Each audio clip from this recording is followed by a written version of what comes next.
The morning sun cast long shadows across the Valley of the Kings, its golden rays illuminating hieroglyphs that told stories of divine pharaohs and eternal glory. But carved into those same sacred walls were images that modern eyes struggle to comprehend, scenes of systematic torture so elaborate, so ritualized, that they transformed human suffering into religious art. Here, beneath the watchful gaze of gods who demanded blood, the pharaohs of ancient Egypt had perfected cruelty as both statecraft and sacred duty. The temple walls didn't hide these horrors, they celebrated them. Stone reliefs depicted enemies being flayed alive while pharaohs watched with divine satisfaction. Painted murals showed captives being fed to crocodiles in ceremonies that combined execution with religious festival. Hieroglyphic texts described torture methods so inventive, so systematically cruel, that they read like instruction manuals for professional torturers who had elevated human suffering to the level of high art. This wasn't random violence or the chaotic brutality of conquest. This was organized terror, refined over 3 millennia of absolute power and divine authority. The pharaohs ruled not just as kings but as living gods, and their enemies weren't merely political opponents, they were cosmic threats to the universal order that had to be destroyed in ways that would satisfy both earthly ambition and divine mandate. In the shadow of the pyramids, in the depths of temple complexes, in the hidden chambers beneath royal palaces, a machinery of suffering operated with the precision of clockwork and the creativity of artistic genius. Every scream was a prayer, every death a sacrifice, every broken body an offering to gods who measured devotion in the currency of human agony. Before we descend into these chambers where divine authority met human cruelty, hit subscribe so you don't miss our next exploration into history's most disturbing corners. Now, prepare yourself. The gods are watching, and their appetite for suffering knows no bounds. The divine right to inflict pain.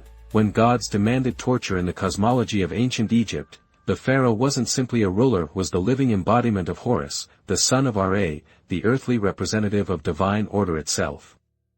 This wasn't metaphor or political theater, it was fundamental religious truth that shaped every aspect of Egyptian society, including their approach to dealing with enemies. When a pharaoh ordered torture, it wasn't cruelty, it was cosmic necessity, the maintenance of Ma'at, the universal balance that kept chaos at bay. The theological framework that justified torture was elaborate and sophisticated, woven into the very fabric of Egyptian religion. The pharaoh's enemies weren't just political opponents, they were agents of Isfet, the forces of chaos that threatened to unmake creation itself. To show mercy to such beings would be to betray the gods, to allow disorder to creep into the perfect harmony that the pharaoh was divinely appointed to maintain. Torture wasn't just permitted, it was mandated by cosmic law. The religious texts that governed pharaonic behavior were explicit about the divine mandate for cruelty toward enemies. The pyramid texts, among the oldest religious writings in human history, described in detail how the pharaoh would break the bones of his enemies, how he would drink their blood and eat their flesh. These weren't metaphors but literal descriptions of rituals that combined execution with religious ceremony, turning human suffering into divine communion. The gods themselves were portrayed as enthusiastic participants in the torture of enemies. Sekhmet, the lioness goddess of war, was said to drink the blood of the pharaoh's foes. Sobek, the crocodile god, devoured those who opposed divine order. Ammit, the soul eater, consumed the hearts of the wicked in the afterlife. The entire Egyptian pantheon was complicit in a system that transformed cruelty into worship, making torture not just acceptable but sacred. The pharaoh's divine nature meant that his capacity for cruelty was literally unlimited. As a god walking among mortals, he possessed the absolute right to inflict any suffering he deemed necessary to maintain cosmic order. His enemies had no rights, no dignity, no claim to mercy, they were obstacles to divine will that had to be removed in whatever manner would best serve the gods' purposes. The ritual aspects of pharaonic torture were as important as the physical suffering they inflicted. Every act of cruelty was performed according to precise ceremonial protocols that had been refined over centuries of practice.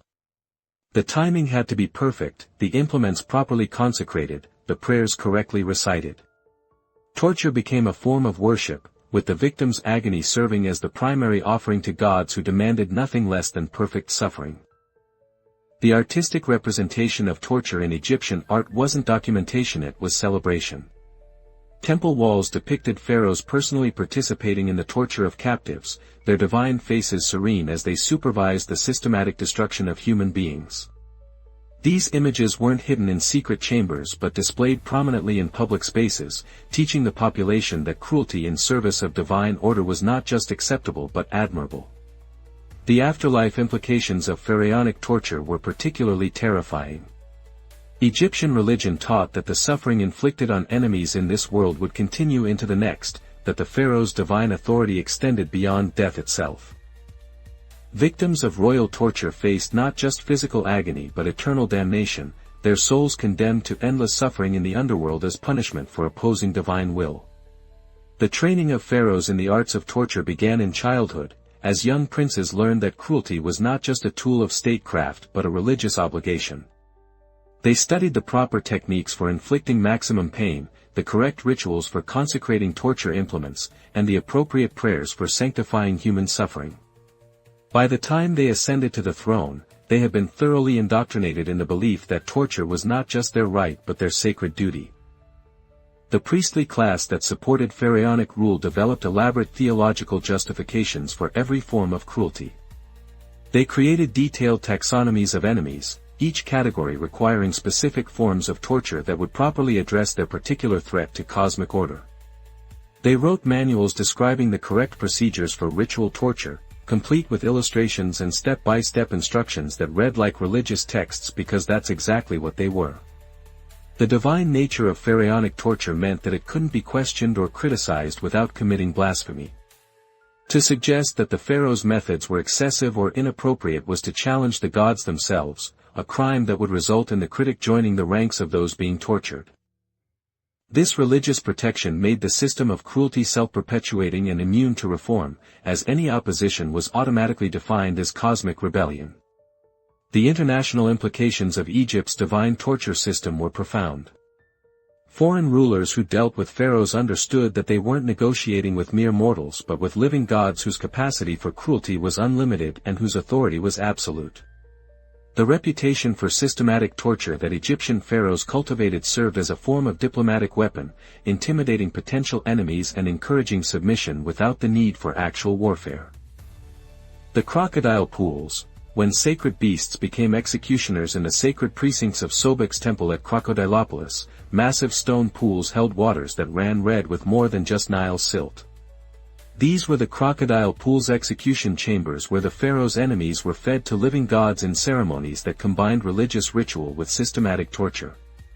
The crocodiles weren't just animals, they were divine instruments of justice, their jaws serving as the earthly manifestation of cosmic judgment.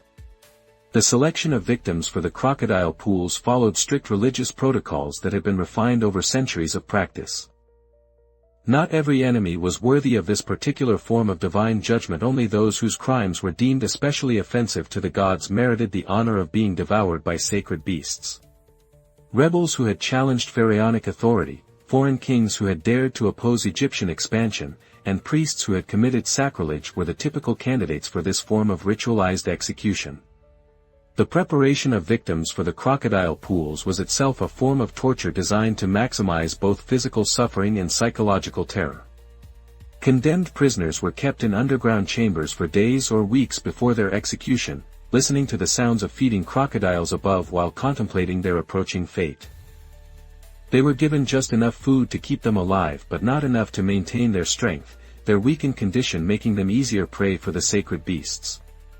The crocodiles themselves were carefully selected and trained for their role as divine executioners. The largest and most aggressive specimens were chosen from the Nile and brought to the temple pools, where they were fed a diet designed to maintain their predatory instincts while keeping them hungry enough to attack human prey with enthusiasm. The priests who tended these sacred beasts understood their behavior patterns intimately, knowing exactly how to manipulate their feeding schedules to ensure maximum spectacle during executions. The execution ceremony itself was an elaborate religious festival that drew crowds from across the kingdom. The victim would be brought to the edge of the pool while priests chanted hymns to Sobek and burned incense that filled the air with sacred smoke. The pharaoh, when present, would personally oversee the proceedings, his divine presence sanctifying the ritual and ensuring that the gods would accept the offering of human flesh. The method of feeding victims to the crocodiles was carefully choreographed to maximize both suffering and spectacle. Prisoners weren't simply thrown into the pools to be killed quickly, they were lowered slowly into the water, often suspended by ropes that allowed them to be raised and lowered repeatedly. This gave the crocodiles multiple opportunities to attack while ensuring that the victim remained conscious for as long as possible, their screams serving as music for the religious ceremony. The psychological torture of the crocodile pools was as devastating as the physical suffering. Victims could see their fate approaching, could watch the massive reptiles circling in the blood-stained water below, could hear the prayers being offered for their destruction. The knowledge that they were about to be devoured alive by sacred beasts, that their death would be celebrated as a religious triumph, created a terror that was arguably worse than the physical agony that would follow. The timing of crocodile executions was coordinated with religious festivals and astronomical events that gave them additional cosmic significance. Victims might be fed to the sacred beasts during the annual flooding of the Nile, their deaths serving as offerings to ensure the river's continued fertility. Others were executed during eclipses or other celestial events, their suffering interpreted as necessary sacrifices to maintain cosmic order. The remains of crocodile victims were considered sacred relics imbued with divine power. Bones that had been gnawed by the sacred beasts were collected and used in religious ceremonies, while fragments of flesh were sometimes preserved as powerful magical components. The complete consumption of an enemy by Sobek's representatives was seen as the ultimate validation of pharaonic justice, proof that the gods themselves had approved the execution. The breeding and care of execution crocodiles was a specialized priestly function that required extensive knowledge of reptilian behavior and religious protocol. The priests who served as crocodile keepers were among the most respected members of the temple hierarchy, their ability to maintain and control the sacred beasts making them essential to the proper functioning of divine justice. They developed sophisticated techniques for training crocodiles to attack on command while ensuring that the executions would provide maximum spectacle for religious audiences. The international reputation of Egypt's crocodile pools served as a powerful deterrent to potential enemies. Foreign rulers who heard accounts of prisoners being devoured alive by sacred beasts understood that challenging Egyptian authority meant risking not just death but a form of execution so horrifying that it transcended normal human experience. The psychological impact of this reputation often prevented conflicts before they could begin, as potential enemies chose submission over the risk of facing Sobek's judgment. The architectural sophistication of the crocodile pools revealed the systematic nature of this form of execution. The pools were engineered with precise water levels, drainage systems that could be manipulated to control the crocodile's movement, and viewing areas that allowed maximum visibility for religious audiences. Hidden chambers beneath the pools housed the mechanisms that controlled the execution process, while secret passages allowed priests to manipulate events without being seen by spectators. The documentation of crocodile executions in Egyptian art and literature was extensive and detailed, with temple walls depicting every aspect of the process from the initial capture of victims to their final consumption by the sacred beasts. These artistic records weren't just historical documentation, they were religious texts that taught proper procedures for future executions while celebrating the divine justice that the crocodile pools represented. The Pyramid Builder's Hell, industrial torture on a massive scale. The Great Pyramid of Giza stands as one of humanity's most magnificent achievements, its perfect geometry and massive scale inspiring awe across millennia. But the gleaming limestone blocks hide a darker truth. This monument to pharaonic power was built through a system of organized torture so vast and systematic that it transformed human suffering into architectural glory. The pyramid wasn't just a tomb, it was a machine for converting human agony into divine immortality. The workforce that built the pyramids wasn't composed of willing laborers earning honest wage. It was an army of slaves, prisoners, and conscripted peasants whose lives were considered expendable in service of pharaonic ambition. Conservative estimates suggest that tens of thousands of workers died during the construction of each major pyramid, their bodies buried in mass graves that archaeologists are still discovering today. But these numbers don't capture the true scale of suffering, as they only count those who died, not those who lived through years of systematic torture disguised as construction work. The working conditions at pyramid construction sites were deliberately designed to break the human spirit while extracting maximum labor from disposable workers. The workday began before dawn and continued until well after sunset, with only brief breaks for meager meals that provided just enough nutrition to prevent immediate collapse. Workers labored under the blazing desert sun without adequate shade or water, their bodies slowly cooking while they hauled massive stone blocks up increasingly steep ramps.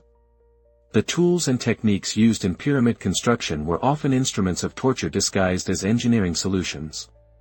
Workers were forced to move blocks weighing several tons using only ropes, wooden levers, and human muscle power. The ropes cut into flesh, the levers crushed fingers and hands, and the constant strain of moving impossibly heavy loads destroyed backs, shoulders, and joints. The engineering marvels that modern tourists admire were achieved through the systematic destruction of human bodies. The hierarchical structure of pyramid construction crews was designed to turn victims into accomplices in their own oppression. Skilled workers who had survived long enough to gain expertise were given authority over newer arrivals, their slightly better treatment buying their cooperation in maintaining the system that had nearly killed them. Foremen who had proven their loyalty through years of service were rewarded with better food and housing, their privileges dependent on their willingness to drive other workers to exhaustion and death. The punishment system used to maintain discipline among pyramid workers was elaborate and deliberately terrorizing. Workers who failed to meet their quotas were beaten with wooden clubs that could break bones without causing immediate death. Those who attempted to escape were crucified in sight of the construction site, their slow death serving as a warning to others while providing entertainment for the overseers. Saboteurs who damaged equipment or materials were buried alive in the very structures they had been building, their bodies becoming part of the monument to pharaonic power. The medical care provided to pyramid workers was minimal and focused entirely on maintaining productivity rather than ensuring well-being. Injured workers received just enough treatment to get them back to work, while those who became too damaged to be useful were often killed outright rather than being allowed to consume resources without contributing labor. The primitive surgical techniques used to treat work-related injuries often caused more suffering than the original wounds, with amputations performed without anesthesia and infections left untreated until they became fatal. The psychological warfare used to control pyramid workers was as sophisticated as any modern brainwashing technique. Workers were constantly reminded that they were participating in a sacred project that would ensure the pharaoh's immortality and, by extension, the continued prosperity of Egypt itself. Their suffering was portrayed as noble sacrifice, their deaths as meaningful contributions to cosmic order. This ideological manipulation made many workers complicit in their own exploitation, convincing them that their agony served a higher purpose. The living conditions in pyramid worker camps were deliberately designed to prevent rest, recovery, or resistance. Workers were housed in overcrowded barracks that provided no privacy or comfort, their exhausted bodies crammed together in spaces that bred disease and despair. Food was distributed in quantities that kept workers alive but constantly hungry, their weakened condition making rebellion impossible while maintaining their ability to perform basic labor. The sexual exploitation of pyramid workers was systematic and legally protected. Female workers were considered property of their overseers, their bodies used for pleasure when they weren't being worked to death in the construction process. Male workers who showed signs of resistance were often castrated, their mutilation serving both as punishment and as a method of creating more compliant laborers. Children born to female workers became property of the state, raised to serve as the next generation of expendable labor. The religious justification for pyramid worker suffering was elaborate and deeply embedded in Egyptian theology. The workers' pain was portrayed as necessary sacrifice to ensure the pharaoh's successful transition to the afterlife, their deaths as offerings that would guarantee divine favor for the entire kingdom. Priests regularly visited construction sites to bless the suffering workers, their religious authority used to sanctify a system of exploitation that violated every principle of human dignity. The economic calculations that governed pyramid construction treated human life as the cheapest and most expendable resource available. Planners calculated how many workers would need to die to complete each phase of construction, factoring mortality rates into their project timelines with the same precision they applied to estimating stone requirements. The replacement of dead workers was built into the construction budget, with slave raids and prisoner conscription scheduled to maintain adequate workforce levels. The technological innovations developed for pyramid construction often had torture as their primary purpose rather than efficiency. Ramps were designed to be as steep as possible to minimize construction time, regardless of the increased death rate among workers who had to navigate them while carrying massive loads. Lifting devices were engineered to maximize the weight that could be moved by human power, even though this meant that workers would be crushed or crippled when the equipment inevitably failed under excessive loads. The legacy of pyramid construction techniques influenced building projects throughout the ancient world, spreading methods of organized torture disguised as engineering solutions. The knowledge gained from systematically destroying human bodies in service of architectural ambition was exported to other civilizations, creating a tradition of monumental construction built on human suffering that would persist for millennia. The flaying chambers, artistry in human suffering deep within the temple complexes of ancient Egypt, in chambers that never saw sunlight, master torturers practiced their craft with the precision of surgeons and the creativity of artists. These were the flaying chamber specialized facilities where the systematic removal of human skin had been elevated to the level of high art. The pharaoh's enemies weren't simply killed, they were transformed into living canvases for the expression of divine wrath, their suffering becoming a form of religious sculpture that combined agony with aesthetic achievement. The art of flaying in ancient Egypt was far more sophisticated than the crude skinning practiced by other civilizations. Egyptian torturers had spent centuries perfecting techniques that could remove human skin in intricate patterns that told stories, conveyed messages, and demonstrated the infinite creativity of pharaonic justice. A victim might have their skin removed in hieroglyphic patterns that spelled out their crimes, or in decorative motifs that transformed their suffering into religious art. The tools used in Egyptian flaying chambers were masterpieces of metallurgy and design, crafted by the finest artisans in the kingdom and consecrated by priests before each use. There were knives with blades so sharp they could separate skin from muscle without the victim feeling the initial cut, hooks designed to lift and manipulate skin flaps with surgical precision, and specialized instruments for creating decorative patterns in living flesh. Each tool was a work of art in itself, their beauty serving to sanctify the horrible purposes for which they were used. The training required to become a master flayer was extensive and rigorous, combining medical knowledge with artistic skill and religious understanding. Apprentice torturers spent years learning human anatomy, studying the precise locations of nerves and blood vessels that would allow them to maximize pain while preventing premature death. They practiced their techniques on animals and condemned criminals, gradually developing the expertise needed to create the elaborate skin patterns that pharaonic justice demanded. The ritual aspects of flaying were as important as the technical execution, with every cut made according to precise ceremonial protocols that had been refined over generations of practice. The timing had to be perfect, coordinated with astronomical events and religious festivals that gave the torture cosmic significance.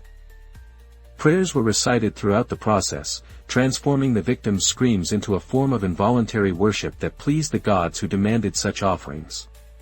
The psychological preparation of flaying victims was a form of torture in itself, designed to break their spirit before the physical suffering even began. Condemned prisoners were forced to watch previous flaying sessions, their terror building as they observed the meticulous care with which their own skin would soon be removed. They were shown the tools that would be used on them, each instrument explained in detail so they would understand exactly what awaited them. The actual flaying process could take days or even weeks, depending on the complexity of the pattern being created and the victim's importance as an enemy of the pharaoh. The most skilled torturers could keep their subjects alive and conscious throughout the entire procedure, their expertise allowing them to remove vast areas of skin while maintaining the victim's ability to experience every moment of their transformation into living art. The preservation of flayed skin was a specialized craft that combined tanning techniques with religious ritual. The removed skin was treated with special chemicals and blessed by priests, transforming it into sacred relics that could be displayed in temples or used in religious ceremonies. Some particularly elaborate skin patterns were preserved as permanent decorations, their beauty serving as eternal reminders of pharaonic justice while their origin provided ongoing terror for potential enemies. The artistic evaluation of flaying work was conducted by panels of experts that included priests, artists, and medical professionals who judged the technical skill, aesthetic beauty, and religious appropriateness of each piece. The most accomplished flaying artists were celebrated throughout the kingdom, their reputation spreading to foreign courts as evidence of Egyptian sophistication in the arts of torture. The competition among torturers to create the most beautiful and elaborate skin patterns drove continuous innovation in techniques and tools. The documentation of flaying sessions was extensive and detailed, with scribes recording every aspect of the process for future reference and religious instruction. These records included detailed drawings of skin patterns, descriptions of the techniques used to create them, and accounts of the victims' responses throughout the procedure. The archives of flaying documentation became reference libraries for future torturers, preserving and transmitting knowledge that would ensure the continued refinement of the art. The international impact of Egyptian flaying techniques was profound, with foreign rulers requesting demonstrations of the art and sometimes commissioning Egyptian torturers to work on their own enemies. The export of flaying expertise became a form of diplomatic gift, with pharaohs sharing their most skilled torturers with allied rulers as evidence of friendship and mutual respect. The reputation of Egyptian flaying artists spread throughout the ancient world, making their techniques the gold standard for sophisticated torture. The religious significance of flayed skin patterns was complex and deeply embedded in Egyptian theology. Different designs were believed to have different spiritual effects, with some patterns serving to damn the victim's soul while others were thought to purify it through suffering. The choice of pattern was made by priests who studied the victim's crimes and determined which design would best serve the god's purposes while providing appropriate punishment for the specific offenses committed. The medical knowledge gained through systematic flaying contributed to Egyptian understanding of human anatomy and physiology, with torturers often serving as informal medical researchers who advanced the kingdom's knowledge of how the human body functioned. The detailed observations made during flaying sessions were recorded and studied, contributing to medical texts that would influence healing practices throughout the ancient world. The irony was profound. The systematic destruction of human bodies through torture contributed to knowledge that could be used to heal and preserve life. The sand burial pits, slow death in the desert and the vast expanses of the Egyptian desert, far from the fertile banks of the Nile, the pharaohs had created execution sites that transformed the natural harshness of the landscape into instruments of systematic torture. These were the sand burial pits, carefully engineered depressions in the desert floor where enemies of the pharaoh were buried alive in conditions designed to maximize suffering while ensuring a slow, agonizing death that could last for days. The location of sand burial sites was chosen with scientific precision, taking into account factors like solar exposure, wind patterns, and sand composition that would optimize the torture experience. The pits were positioned to receive maximum sunlight during the hottest parts of the day, while their depth and orientation were calculated to prevent any relief from desert winds.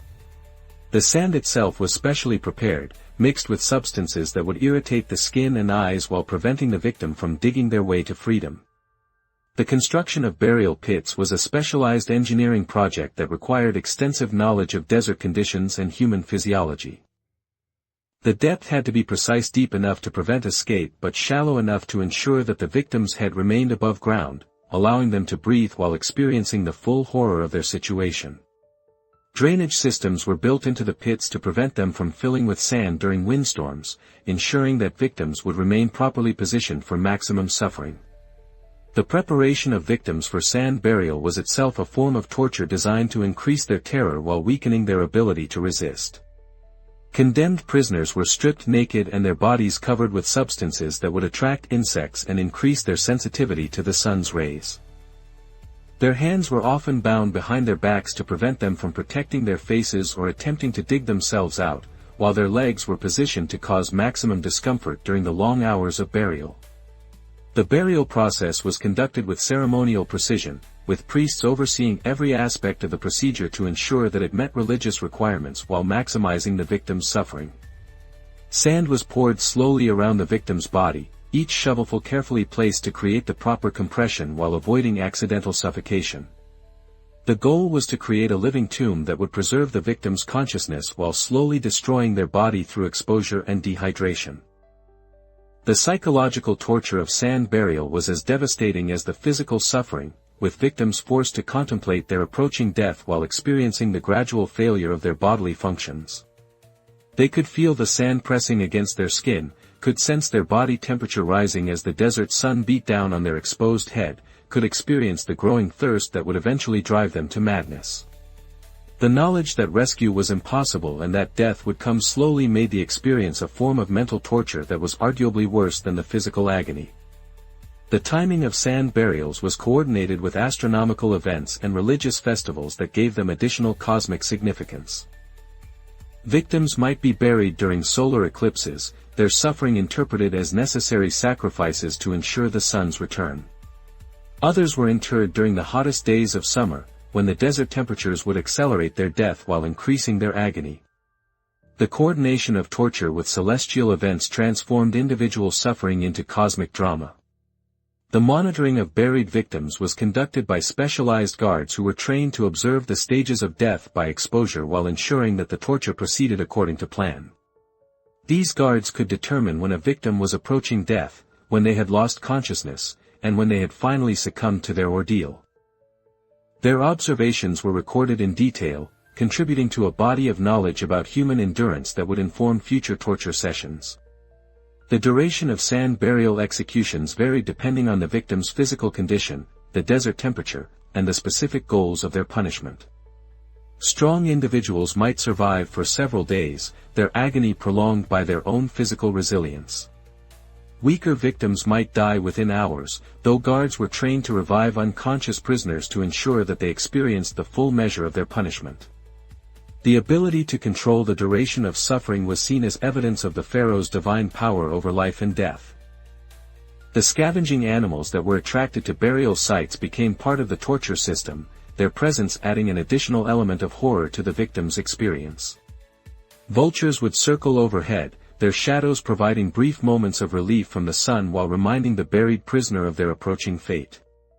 Insects would swarm around the victim's exposed head, their bites adding to the physical suffering while their presence increased the psychological terror.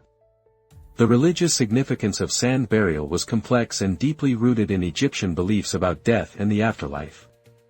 The desert was seen as a realm of chaos and death, the opposite of the fertile Nile Valley that represented life and order. By burying enemies in the sand, the pharaoh was symbolically consigning them to the realm of chaos while demonstrating his power to control the boundary between life and death.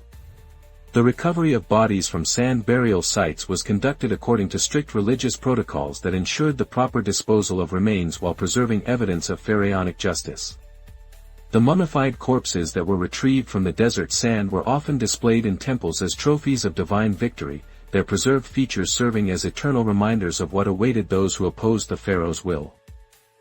The international reputation of Egyptian sand burial techniques served as a powerful deterrent to potential enemies, with foreign rulers understanding that challenging pharaonic authority meant risking a form of death so horrible that it transcended normal human experience.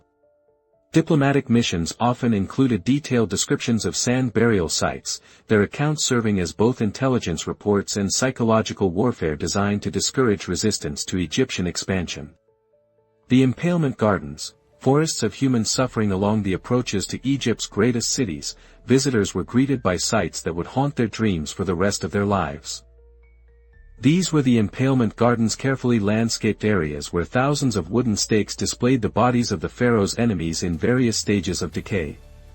But these weren't random executions or crude displays of power, they were sophisticated torture installations where the art of impalement had been refined to create living sculptures of agony that served both as deterrent and as religious offering.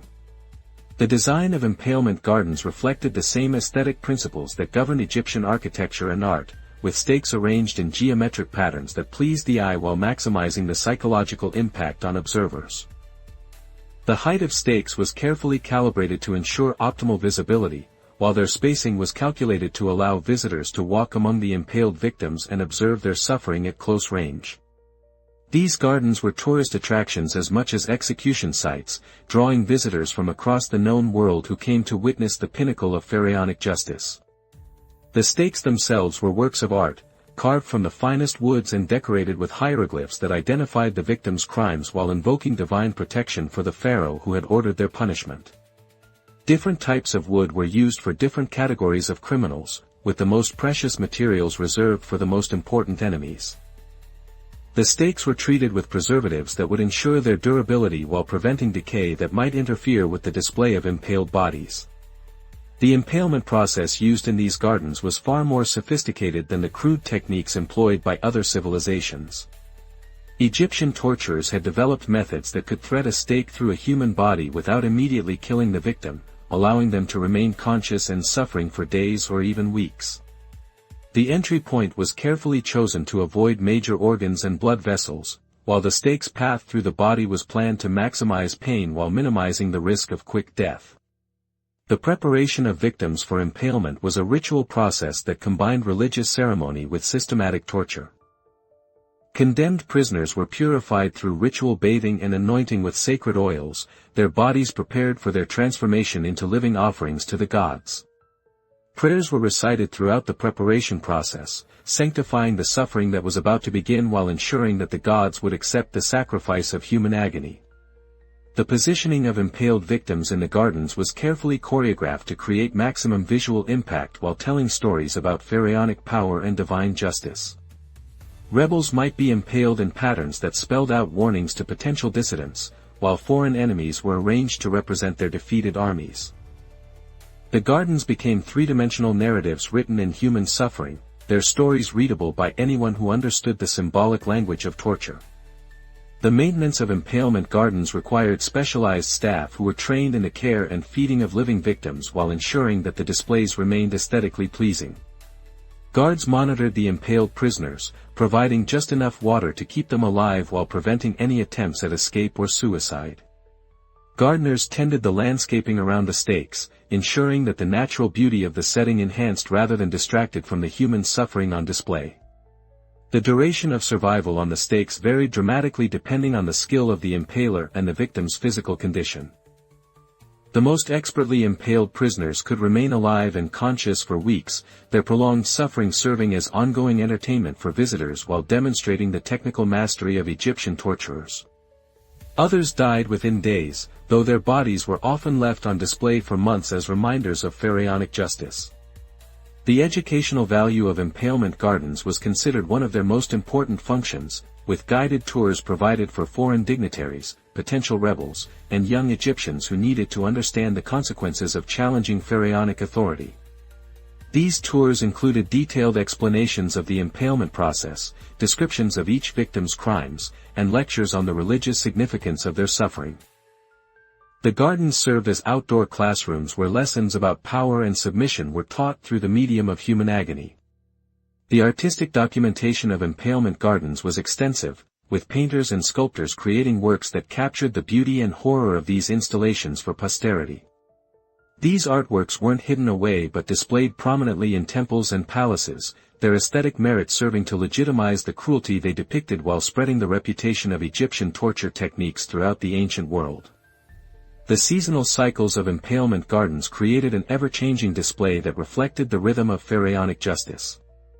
New victims were added regularly, their fresh suffering contrasting with the advanced decay of longer-term residents. The gardens were designed to accommodate hundreds of stakes, with new sections added as needed to handle the steady stream of enemies who required this form of divine punishment. The international impact of impalement gardens was profound, with foreign rulers sending observers to study Egyptian techniques while diplomats used detailed descriptions of the installations in their negotiations with other powers. The reputation of these gardens spread throughout the ancient world, making them symbols of Egyptian power that were more effective than armies in discouraging resistance to pharaonic expansion. The religious festivals held in impalement gardens transformed these sites of suffering into centers of celebration, with crowds gathering to honor the gods while enjoying the spectacle of human agony. Food vendors sold refreshments to visitors, musicians provided entertainment between the stakes, and priests conducted ceremonies that blessed the suffering while ensuring continued divine favor for the pharaoh who had created these monuments to his power. As we emerge from these chambers of pharaonic cruelty, our minds reeling from the systematic horrors we've witnessed, we must confront an uncomfortable truth about the relationship between power and suffering in human civilization. The pharaohs of ancient Egypt weren't aberrations or monsters, they were the products of a system that had elevated cruelty to the level of religious duty while transforming human suffering into artistic achievement. The sophistication of Egyptian torture techniques reveals a civilization that had applied the same intelligence and creativity that built the pyramids to the systematic destruction of human beings. The engineering precision that moved massive stone blocks was applied to the construction of torture devices. The artistic genius that created beautiful sculptures was channeled into the design of elaborate execution methods. The religious devotion that built magnificent temples was perverted into the justification for unimaginable cruelty. The victims of pharaonic torture were real people with names, families, hopes, and fears that were systematically destroyed by their oppressors. They were prisoners of war who had fought bravely for their homelands, rebels who had dared to challenge absolute authority, and ordinary people who had simply been in the wrong place at the wrong time when the pharaoh's attention turned toward them. Their suffering was not abstract or theoretical but immediate and personal, their pain as real as anything we might experience today. The perpetrators of this systematic cruelty were also real people, priests who genuinely believed they were serving the gods, artists who took pride in their technical skill, and rulers who saw themselves as divine instruments of cosmic justice. They weren't evil in any simple sense, but they had created and participated in systems that were evil in their effects, regardless of their intentions. Their ability to transform cruelty into religious duty reveals something disturbing about the human capacity for moral rationalization. The legacy of pharaonic torture extends far beyond ancient Egypt, influencing concepts of absolute power, divine authority, and state-sponsored cruelty that continue to shape human societies today. The techniques developed in Egyptian torture chambers were exported throughout the ancient world, while the ideological frameworks that justified such systematic cruelty provided templates for later civilizations seeking to legitimize their own brutality. The religious corruption that enabled pharaonic torture is particularly relevant for understanding how spiritual authority can be perverted to justify systematic cruelty. The way that Egyptian religion was used to sanctify human suffering, the selective interpretation of divine will that supported oppression while ignoring compassion, the institutional participation in systems that violated fundamental human dignity. These patterns have been repeated throughout history and continue to influence religious and political thought today. So tell us, which aspect of pharaonic torture do you find most disturbing? The systematic nature of the cruelty, the religious justification for human suffering, the artistic sophistication applied to torture techniques, or the way that entire civilizations could be built on foundations of organized brutality? How do these ancient patterns relate to modern forms of state-sponsored violence and systematic oppression? Share your thoughts in the comments below. And if this exploration into one of history's most sophisticated systems of organized cruelty has opened your eyes to the depths of institutionalized brutality, hit that subscribe button so you don't miss our next journey into the shadows of the past. Remember, the stories we tell on Scandalous Pasts are fictional narratives that may be inspired by real historical events, but are not presented as historical fact. Until next time, remember that the true measure of any civilization is not found in its monuments or achievements, but in how it treats those who are powerless to defend themselves. The pharaohs of ancient Egypt failed this test catastrophically, and their systems of torture stand as permanent reminders of what happens when absolute power is combined with religious authority and artistic creativity in service of systematic cruelty. The pyramids may still inspire awe, but beneath their mathematical perfection lies the memory of millions who suffered and died to build and maintain the civilization that created them.